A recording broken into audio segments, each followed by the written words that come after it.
Pourquoi le regard de la Joconde nous suit-il? Regarde-la attentivement. Où que tu te places, tu as l'impression que la Joconde te regarde. Ce sentiment fascine les visiteurs depuis plus de 500 ans. Mais il ne s'agit ni de magie, ni d'un mystère surnaturel. La première explication vient de la position du visage. La Joconde est peinte presque de face. Ses yeux regardent droit devant eux. Lorsqu'un visage est frontal, notre cerveau interprète automatiquement le regard comme dirigé vers nous, même si nous changeons de position. Les contours des yeux sont flous, sans ligne nette. Les pupilles ne sont pas clairement définies. Le regard n'est donc jamais totalement fixe.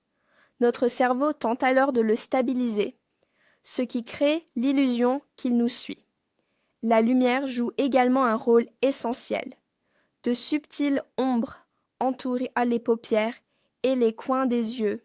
Elles donnent de la profondeur au regard et renforcent l'impression de vie.